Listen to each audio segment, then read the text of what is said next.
Hey everyone, welcome back to another episode of the DJ Sessions Presents the Virtual Sessions. I'm your host, Darren, and right now I'm in the virtual studios in Seattle, Washington. And coming in, you know what? I forgot to ask you pre-show where you were coming in all the way from. I bet you it's Sweden though, right? I'm actually based outside of London in UK. Oh, I read Sweden I off your am bio, I Swedish. think. I am Swedish, so half right. All right, but coming out of London, awesome. We have Sonic Union here today on the virtual sessions. Thank you for coming on the show today. Pleasure to be here. Awesome. So, we were having a little bit of pre-show discussion, and I'm excited to talk with you about some stuff that you have going on. But wanted to jump right into the first question because I don't know how many of our DJ Sessions fans know Sonic Union. So I'm sure you get this question all the time in some of the who, what, why, wheres, but want to get it right out of the way. What's the story behind your artist name? Where did it come from? Wow, it's actually a good question. When I used to live in Vancouver, actually, I used to be a resident DJ for one of the really big clubs there called Gorgamish, and I was a resident DJ there for about 3 years. And we had some guests over, every now and then. We had one of the guys from Rhythm Code, I think it was, Neil Barber. He came over and played for us, and as you do, you miss your flight back home, so he had to stay a couple of extra days. So we was like, well, come to the studio, let's make some tracks. And we made a track. It was like, well, what should we call it? It was like, well, go under a new name, and turned up to be Sonic Union. And from there, it sort of stuck with that name and sort of kept releasing music under that. And that must have been, 15 years ago or something like that. And were you producing music before you started your label? We'll be talking about your label in just a few moments, but yeah, well before, yeah. Well before. Awesome. Yeah. And I saw that you had released tracks on a numerous different places, with Anjuna, is it Sudbeat, Replug, Mango Alley, Out of Limits, and even Global Underground. That name, when I was reading your bio, took me back to one of the first CDs I ever bought, and that collection of the Global Underground mixes in the early 2000s. Yeah. I think I'm probably getting close to about 300 releases or something like that. I sort of kind of stopped counting now. There's a lot of them. I think it's at least 300 or so under the Sonic Union alias. Before this alias, I've had, as everyone else does, like other aliases, other releases. I have secret alias that no one knows is me releasing music under like genres that people normally not think of me doing that kind of stuff. So we do all kinds of stuff. I was just gonna start. You just gave me segue to go right into my next question about low bit. I was going to ask you, how many releases have you had to date on low bit? Well, we're coming up to 266 releases at the end of the month, in October. It's been going for, I think, about 15 years now. So it's been around for quite a while. And I started it when I lived in Los Angeles, actually. And, I was working quite a lot with a fellow Swedish guy called Bastards of Funk back in the day. And we'd done loads of tracks back then.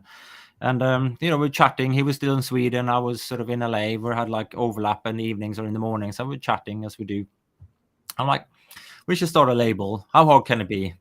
And that was basically the idea behind it back in the day, and was sort of bloomed from there, and always been kind of focused on finding new artists and up and coming artists, and like more about the music than the name behind the music. And we're really pushing for names that people might not be aware of, but the music that they make are incredible. There's the recent release, there's Adam Seluk, who just released on Lowbit, and I think he has 109 followers on Facebook or something like that, but his music is perfect. It's amazing. And this is the guys that we sort of look for and really want to sign on the label. And did you start out? Were you a DJ before you started producing, or did it reverse and you started DJing after producing? I started producing actually way before I started DJing. Back in Sweden, where I'm from, I was making music. started saving money, working all kinds of weird jobs, janitors, summer jobs to sort of make money for buying synthesizers, and started making music. Started working with some friends, met through, in the rave scene back in Sweden, just having fun. Everyone is really friendly, and we started making some music together. And one of the guys was a DJ, and he was, I always kind of wanted to learn, and he sort of started teaching me and said, like, once you learn, you cannot unlearn it. You will always look at music in a very different way. Are you sure you want to do this? I'm like, yeah, I really want to. I want to learn. And yeah, it was very, very true. Like, you do think about music in a very different way once you start DJing. Were you playing your own tracks when you first started DJing, or was this something you had to go through and find? Or were you playing other people's music as well? No, but I would say like 99% would be other people's music. I did a few live shows actually, like with full on hardware. At a few shows, a few rave parties, bringing like computers and synthesizers and like the whole shebang to like an underground warehouse rave somewhere in Sweden, to do, like a 45 an hour, live set. But when I started going over to DJing, it was a lot more about other people's music. Back in then it was like vinyl, like pure vinyl. So there was, if you got lucky, you got a release on vinyl and you managed to play that basically. Is the first record that you ever bought worth mentioning, or is it embarrassing? It's probably embarrassing. I think I was like really into like Dr. Alban. I don't know if that even made its way over to the States. Like he was massive in Sweden, like this dentist that became a massive pop star in Sweden. And he was doing sort of like Eurodance kind of style music. And that was like the thing when I grew up there. It was really, really big, that sort of Eurodance, Dr. Alban kind of style. And as far as inspiration goes, as a DJ, what are 3 things you look for in a track that would make you say, I want to play this in a set? For me, it's like I'm really into the groove. Groove is a must for me. It needs something to keep you interested, like a really good hook, something that sort of just doesn't disappear, but you sort of remember it afterwards, and it's good atmosphere, something that sort of drives it on. I really like the sort of groovy, drivey kind of melodic kind of style, and the more of that there is, the better. I am very weak to a melodic bass line as well, I have to say. Awesome. Is that something that you bring with you to sign language? Tell our DJ Sessions fans about what you would bring. Is it about sign language and what you bring to the table there? Tables there. Yeah, sign language is a new like event concept that we started with a couple of friends, Nichols and MXV, who are both on Lowbit and really good friends. And we felt, there wasn't anything really happening in London that was this more underground, groovy, melodic techno, melodic house, the sort of deeper, groovier, progressive house. It was all very like techno-y, very sort of a bit more upper ground, you could say. And it felt like there needs to be a scene in London for this kind of stuff. And so it was sort of born from there. We actually started talking about doing this just as the COVID pandemic hit. We were like out sort of scoping for venues, and then, okay, let's get going. And then, that happened. And then when the sort of things started loosening up again, and we was like, okay, let's get back to it. And there was another lockdown. And so it's been sort of in our minds for like a couple of years before we actually got started, like in January this year. And when it comes to your career as an artist, producer, look at this two parts. Producer and DJ. We'll go producer first. When it comes to your career as an artist or producer, who's been your biggest influence when it comes to the producing side of things with your career? It changes. It really does changes. Like, I would say 15 years ago, 20 years ago, I was, a massive Jeff Mills fan. I think I bought every vinyl he released, no matter what it was, how quirky it was. I remember buying this vinyl. I didn't even like listen to it. It's like, oh, it's a Jeff Mills vinyl, I'm gonna buy it. I came home and put it on, and it's like it's a 25-minute interview. I was like, oh, it's not even a track. And it's like, okay, well, there you go. That was unusual. But it's sort of changed over the years, and what kind of mood you're into. Anything from, you know, sort of melodic, groovy techno and house right now. There's a lot of people out there that do really good stuff. And is there one particular type of sound in the electronic music world that you're really excited about? It's the same thing. I'm kind of like, I like to blend stuff. Like my DJ sets are very like mixed in, you know, starting quite deep and building it up, and going from something smooth and more chill, laid back, to something really like upbeat and banging. And I think that sort of settled when I lived in Vancouver and I was playing at Gorgamish, because I would do 6, 7, 8 hour sets every other weekend.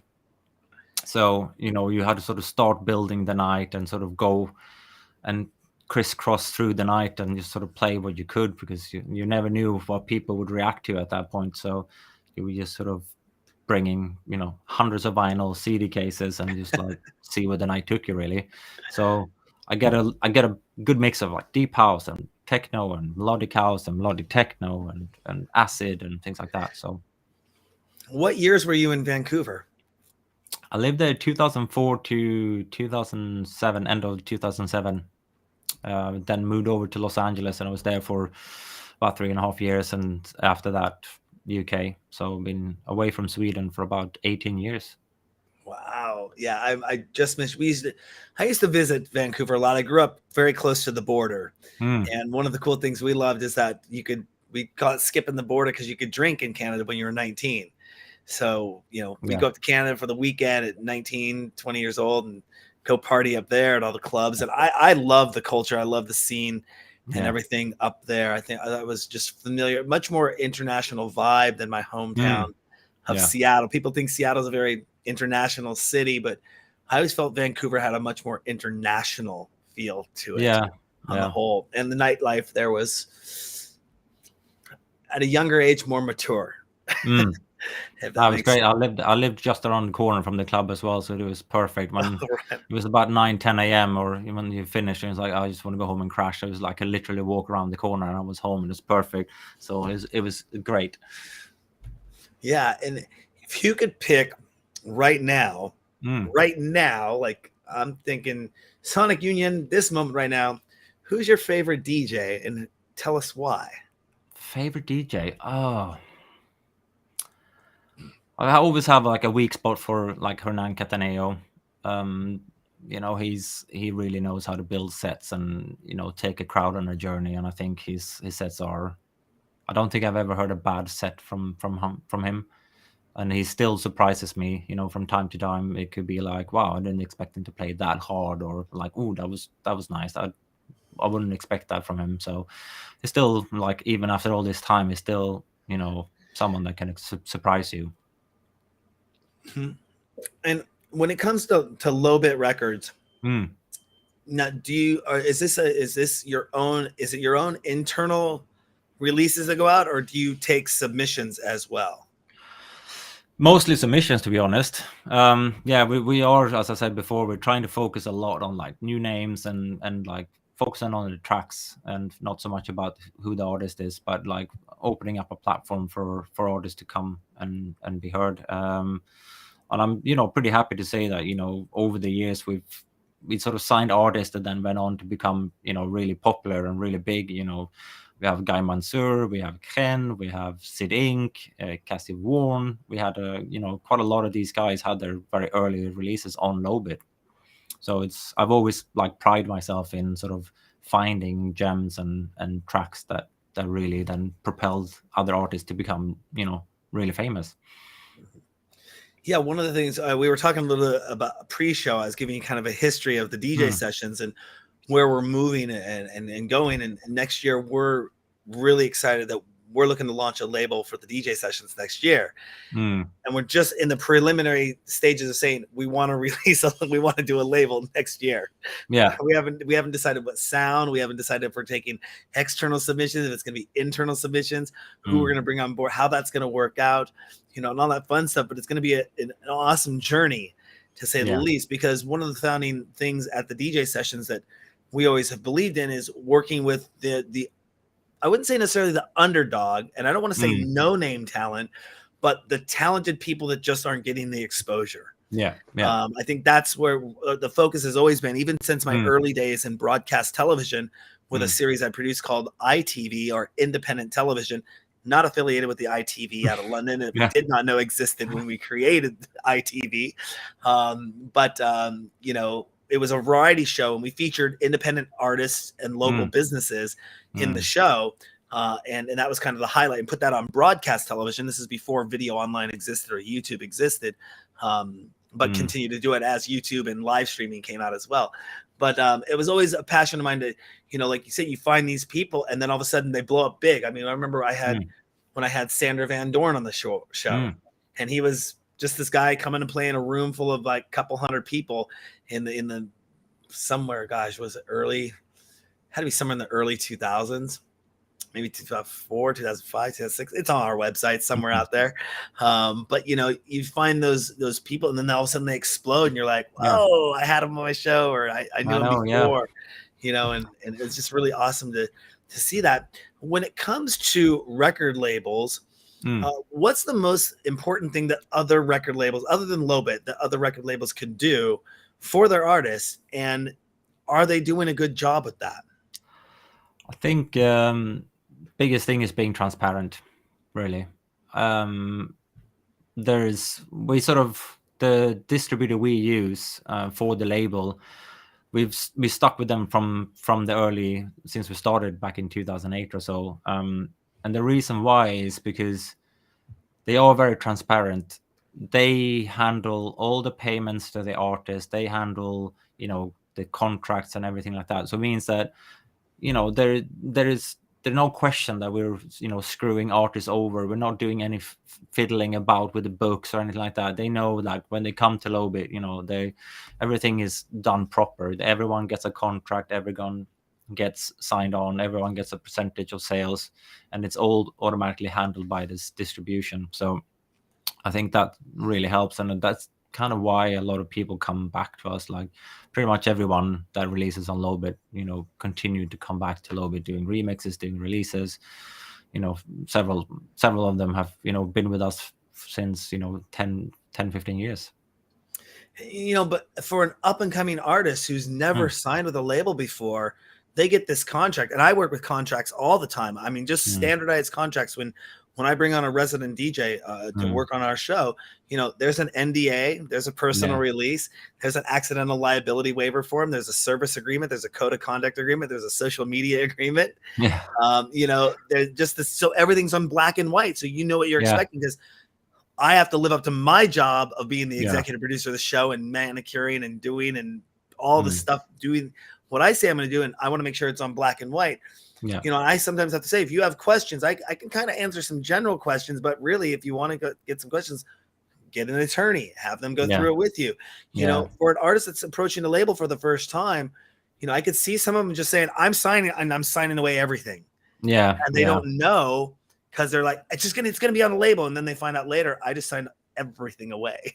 I think it's scary.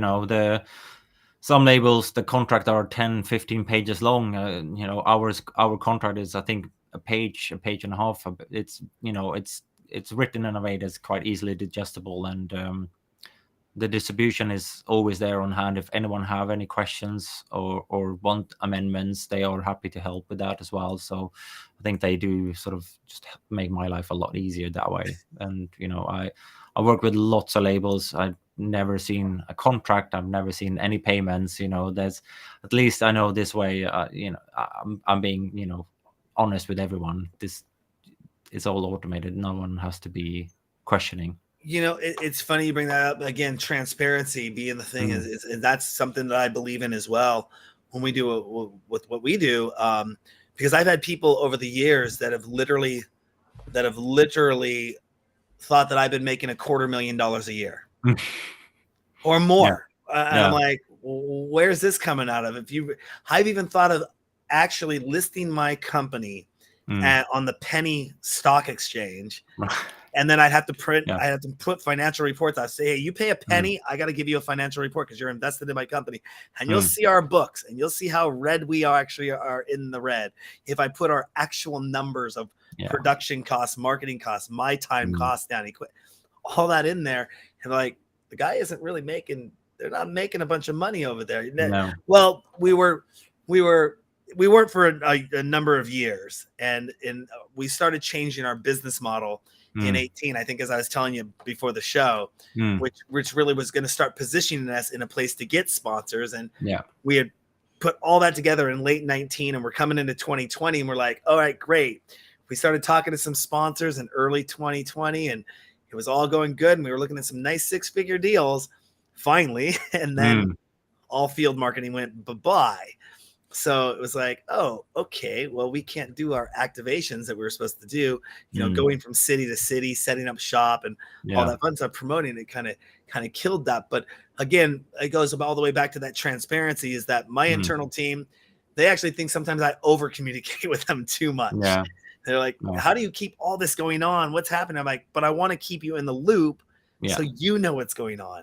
I've heard that before with executive producers in the past when I've started this, that my film crew would come and say, Darren, we love how transparent you are. We love how open you are about everything. Because most producers say, don't worry about it. That's my job. You don't have to worry about that. But really what they're saying is, I don't know how to answer that question, or I'm not going to tell you because you're going to get pissed that I'm taking $10,000 and paying you 50, something like that. Do you expect Beatport to have another serious competitor in the next few years, or you feel they'll be able to maintain a monopoly on everything? So tricky question. You have Juno and you have Tracksource, and I think they sort of honed in on their sort of special niches. I think.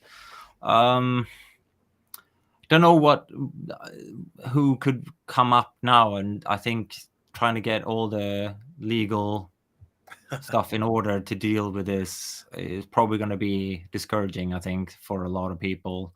So unless you have quite a lot of money backing it, I'm not so sure. I can see maybe companies that have merged together now, like Native Instrument, Isotope, Plugin Alliance, these sort of companies that they have a bit of that kind of back end already, and that they could scale up to that kind of stuff. So it would be probably more tailored to like specific like gear. I'm guessing, like say they come up with some sort of DJ equipment or music equipment, they might be tied in directly to that system. But I don't think there's a current Beatport killer anytime soon. Beatport killer. I like that.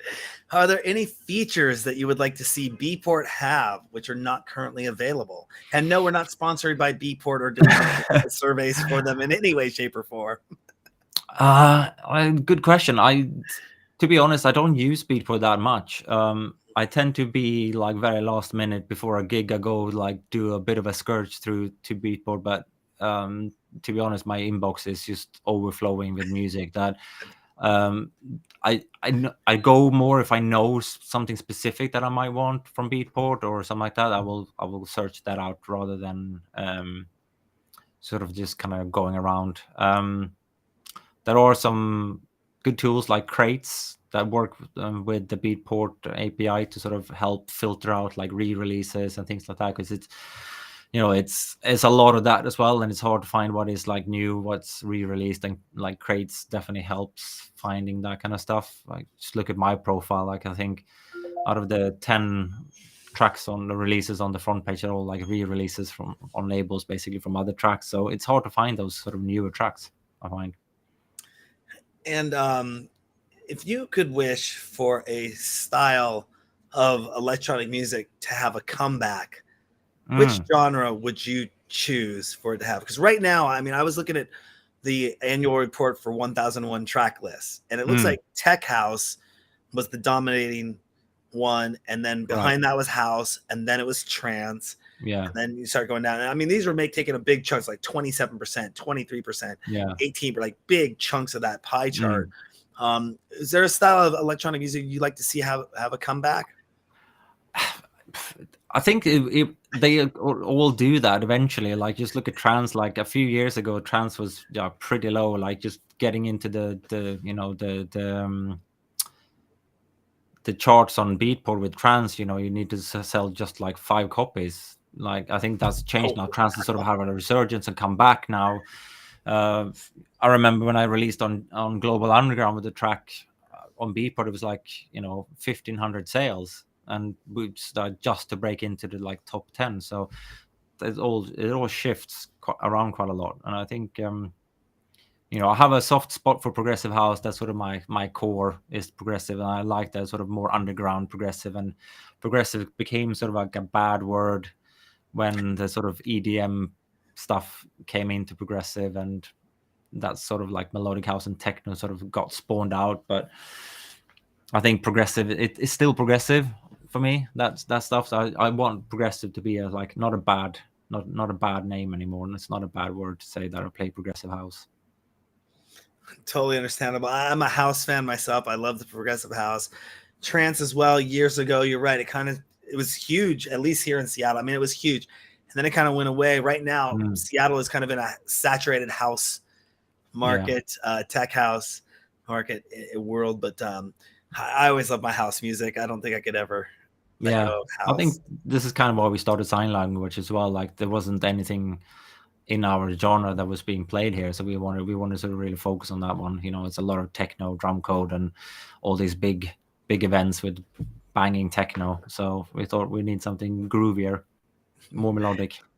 Yeah, I'm gonna bring in a viewer comment right now. A Blake Enterprises wants to say, "Awesome, glad to see you're still going strong."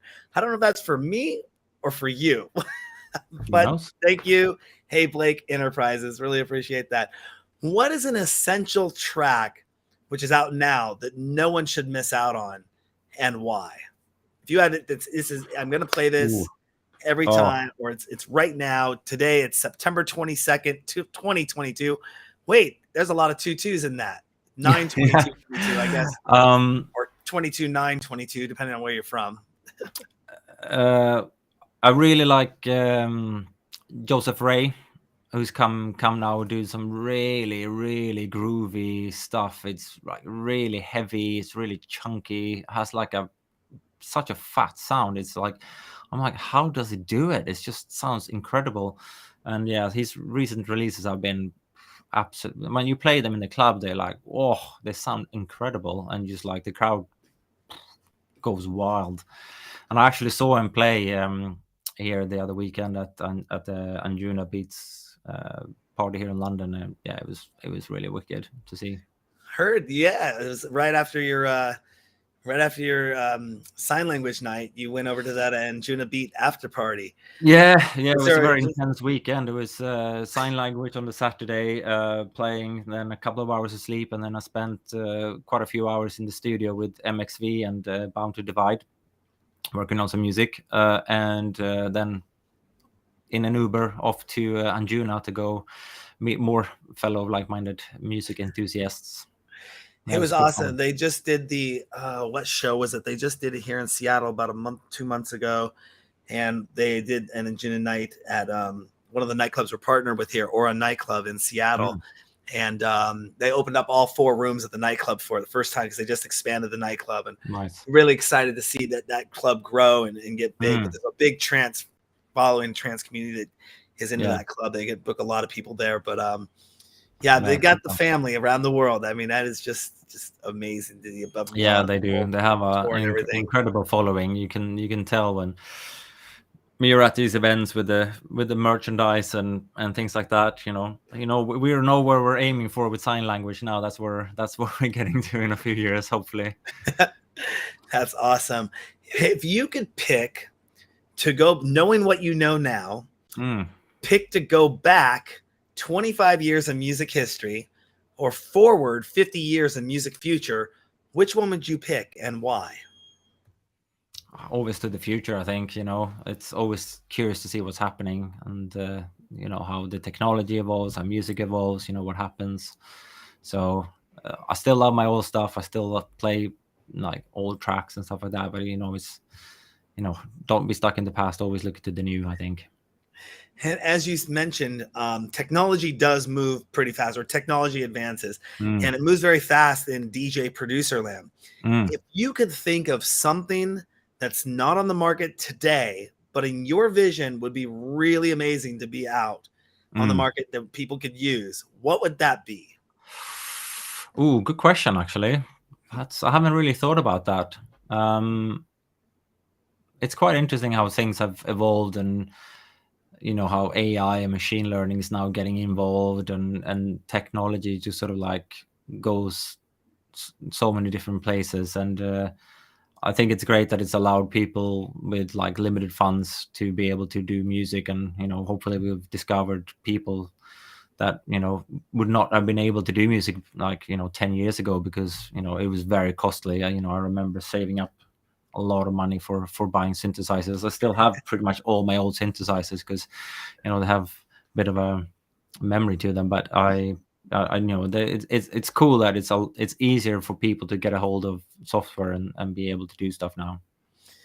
Yeah, I remember back, it was just right when I was in college, I was just actually in an interview with Maddie O'Neill. I don't know if you know who she is or not, but stateside DJ producer. But it was funny, we were talking about gear and buying those pieces of gear. I bought my first 2 pieces of gear I ever bought, and I'm not really a musician, producer, any way, shape, or form. I just liked them because they were cool, and they were hardware based. It was the Roland MC505 and the Roland SP808 back in like 2001. I think they were just around $1,000 and $1,200 per each one. And I went to Guitar Center and I was playing with them. I probably played with those both and read the manual sitting there probably about 6 months before I could afford to buy them. And funny, I was just doing an interview with Maddie O'Neill and I mentioned the MC505 and she goes, well, look at what I got right here sitting behind me. She pulls away, she goes, the screen is broken on it. It still works. The screen is broken. I got to get it fixed. But I was like, yep, that's that classic little sequencer. I just love the knobs, dials, button, physically control it, because at that time, building a computer, it was hardware based. You could have a computer and do it, but you were getting pretty like $4,000, $5,000, $6,000 somewhere around there to get a decent computer. I don't know if Apple had Logic at that time. Logic was owned by Apple. It might have been, was it Cubase? No. Back in the day, yeah, Cubase. Back in the day, it was something before it was Logic, and then Apple bought it and rebranded it as Logic. Yeah. Something like that. But I was never going to go down the rabbit hole that far into music production. I was always still wanted to be a video producer and do video production. And even then, by getting a Mac at that point that could handle a video camera, and then the video camera would still be about $10,000 investment. But again, we didn't have anywhere to put the videos online. Yeah. And if the cameras weren't good enough to go to broadcast television, we could only put them to public access. So go spend $10,000, $15,000 on gear to put it to public access where you might have 50 people watching. Nowadays people have 50 people watching on a live stream and they're like, it's like we used to think 50 to 100 people watching in public access. We're like, but we didn't have the internet. But gear is awesome. Are you more hardware based production or software based production? About 50-50, I would say. I got a lot of gear on the side of the studio and behind me. But it's a bit of a mix. I produce in Bitwig. Have been for about since it came out, actually, since version 1, and I swapped from FL Studio to Bitwig, and I just sort of loved the workflow and how it was working and stability of it. And I just kind of mix it in with hardware and soft synth. Today stuff sounds amazing, but there is still something about twiddling a knob and sort of it becomes a bit more organic and a bit more like random in that sense, and sort of happy accidents that is like you stumble across, like, oh shit, that sounds cool, let's work on that. And you brought up FL Studio. That's what actually started the conversation in the last interview I was just in. I was talking about having Fruity Loops 3 laptop of mine that I got in like 99, 2000, and just playing around with that. And that's what kind of got me into well, I don't get this computer thing. I don't get doing it on a computer. Yeah. I grew up in kind of an analog world. My brothers Mm. were musicians, and we had keyboards and rack mounts and 4-track, 8-track recorders and all that because they were in a band. And so I kind of play with analog gear. There was never a computer screen in front of me. Yeah. So, I was like Fruity Loops and like Sequencer. And then I went to that MC505 and I'm like, this is really cool. I kind of do the same thing. And you're right, that just tweaking that knob just a little, feeling it. It was just always awesome. It's the tactile access, I think, that you start touching stuff that and sort of, maybe you get some random stuff and it's like, whoa, that sounds cool. Exactly. So, yeah, you build on that. It's harder to do with software, I think, but the sort of happy accident sort of approach. Absolutely. How much of a perfectionist are you? Oh, too much. Too much. I think for every track I release, I probably have 9 unfinished tracks that I'm not happy enough with to release. So they probably never see the light of day, or I might sort of revisit them months or even years later and see if there's anything inspiring then and sort of take it further then perhaps. But yeah, I want to be really happy with my tracks before I release them. How many tracks do you produce in a month? Ooh, that varies a lot. I could say, how many tracks do you start in a month? Well, that I do. Pretty much a new track a day, I would say. I start finishing a couple of months if I'm happy, if I'm lucky. At the start of the pandemic, I got really, really inspired and wrote a lot of tracks, actually. And we ended up doing an album at the tail end of 2020, 2021. Just sort of going through like, shit, we have so many tracks finished, like we should release an album basically. And I think it was quite nice as well because the album was not quite what people expected. People expected proper, like, progressive and stuff like that, and there was like indie dance, there was a lot of breaks, there was like really kind of organic house, and it was quite mixed, but the feedback was incredible. And there was like people like Sasha and Digweed started playing them out, and you would get some amazing reactions from the tracks. It was really cool.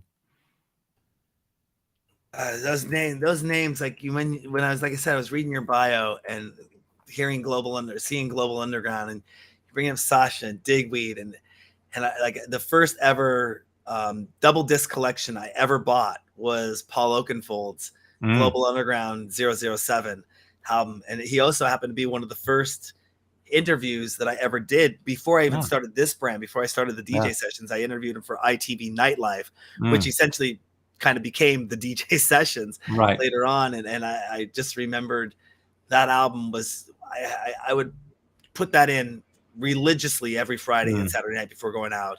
And then Sasha's, I think, was a big one too. Digweed's was awesome as well. Nick Warren did 2 amazing Global Underground compilations as well. And I mean, it just that I need to go back and just buy all of them and just say, they are great. They still sound fresh today. A lot of them still sound amazing today. Like this, the tempo might be maybe a little bit faster than, but it still production sound amazing, and it's still, you can play them out today and be like, sounding great. Absolutely. Good times. How do you envision your life 10 years from now? Ooh. That's a good question. If I knew that, that'd be great. I have no idea. I'm just sort of focusing on the music and the label, and try to write music as much as I can, and try to enjoy it. Sometimes it's quite a struggle. You feel sort of empty and not really inspired, but you still try to get into it. And like, I had this kind of moment just yesterday where I was working on a track and I was like, oh, it doesn't feel right. Got into it today, changed the bass line, redid that, moved the bass line over to become a melody, and like, there we go. There we have it. That's the one. I just changed from a like really deep, moody kind of track to like a really energetic track by just doing that 2 things, and it's just made a massive difference, and I'll just keep doing that. Anything new on the horizon for Lobit coming out? Anything you want to tell our DJ Sessions fans about, or anything you can tell us Well, about? yeah, we're we have a solid schedule to the end of the year with some really amazing tracks, and yeah, you'll hear them in my sets both online and out in the clubs. I think we're looking to do a bit of a remix compilation of the album as well that we released, and try to get some of my favorite artists in to do remixes of the tracks. Awesome. So yeah, we're just sort of pushing through. We're already like halfway signed up 2023 with releases, so we're getting lots of good music coming in. So yeah, it's a real pleasure to work with all these guys and girls and get some really amazing music out. And you will be at ADE this year. Do you have Yes. anything planned to play, or are you just going as kind of a guest? You were kind of giving me some pointers and some tips, and I really appreciate Don't that. go too hard the first time you're there.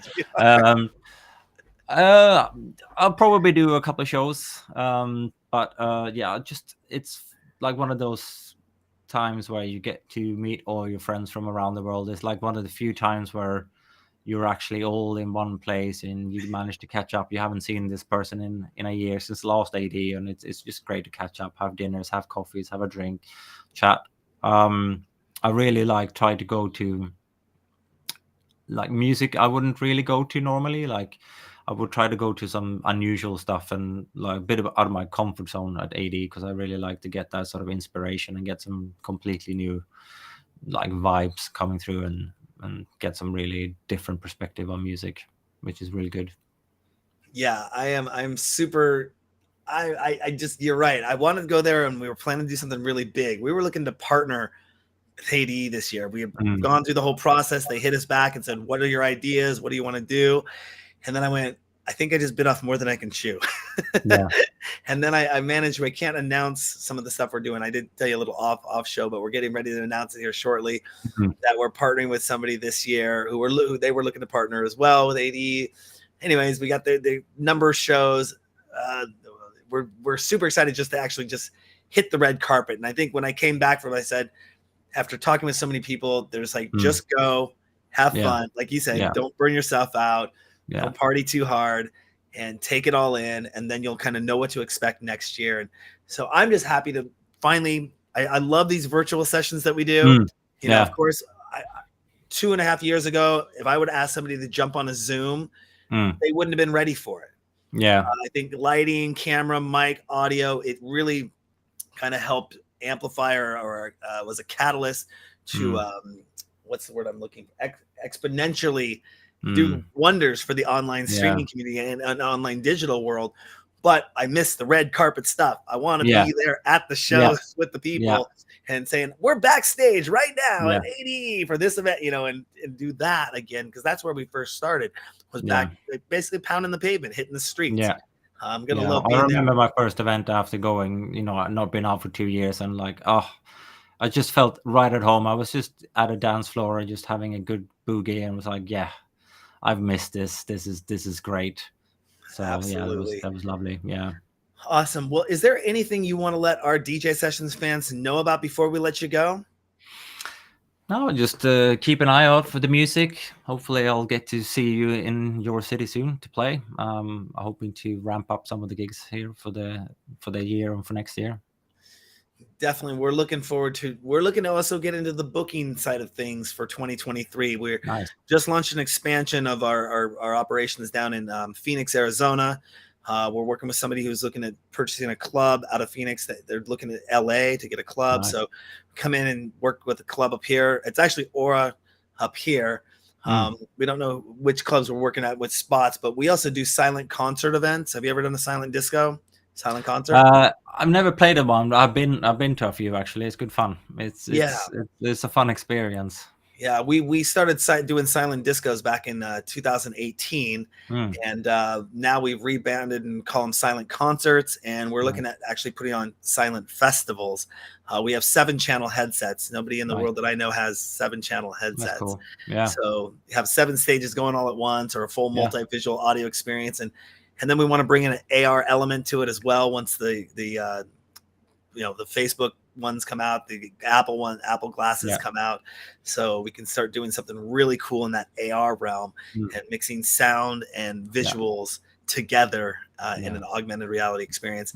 But you can always go check us out too in our VR nightclubs as well. Have you done anything in virtual reality? Well, I do work in video games, so I have dabbled a bit in it. Yes. Just a bit. I've been just a bit. I've been a game developer for about 22 years. Was that I saw that post? Hang on, I'm seeing if it's on your Instagram. It may not be on your Instagram. Maybe it was on your Twitter. Battlefield Earth or Battlefield, not Battlefield. That's the name of the book. Battlefield 1942, or it was a 20-year anniversary or something of a game that you designed the music for. Is that correct? No, I was actually one of the programmers on it. Wow. It's one of the very early games that I worked on, which is really good. EA Battlefield 1942. Yeah. Wow. Yeah, 20 years. I feel old, but yeah, I've been in the industry for a long time, and yeah, I've focused in audio and I have been for that time. Awesome. Yeah, it's cool. That's a whole nother industry that has gone just. I was playing video games. I was back on an Atari 2600. Yeah. You got the Nintendo, the original NES, and then watched video games go, and then got into computer games. And it's one of those things that I know that it will literally suck all my attention dry and suck my time away when I start getting into these MMORPGs and I will not touch World of Warcraft. Yeah. I mean, even Magic the Gathering Arena online now can suck me in and get me. I had to delete it from my computer because I'm like, it's a safe one. Yeah, I'm working on some very interesting, fun stuff that for the project I'm currently in that hopefully should be announced 2023. I hope early 2023. So that's fun as well. More tied into the music side and DJing side. Yeah, what's fun is just on a video game note, I know we're going to sort of a diversion here. Is I live a few blocks away from where they hold PAX every year. The PAX Prime in Seattle here. That has always been an awesome convention to go to. And if they're holding it here next year, which I'm assuming they are, we just increased our convention center to 65,000 people a day for like 4 days. But they just doubled our convention center in size. Wow. So I can only imagine what it's going to be like next year when PAX comes to town. Yeah. If they should be holding it here in Seattle. I'm assuming I'm sure they will. But super excited for that. But, is there anything you want to let our DJ Sessions fans know about before we let you go? I think I asked that. Check out the music, hope you like it. The mixes. I do my radio show once a month over on Proton Radio, and I always upload the mixes on Mixcloud and SoundCloud and stuff after. So yeah, check them out. Awesome. And where's the best place people can go to find out more information about you? I would go to my website, sonicunionmusic.com. There we go. Very nice. Or find me on Facebook, Instagram, etc., Twitter. You have to be on all the socials. So if there is one, I'm there. And if you have an issue managing your socials, I don't know if you've ever heard of this software or a company called Hello Wolfie. Check them out. They're really, really awesome.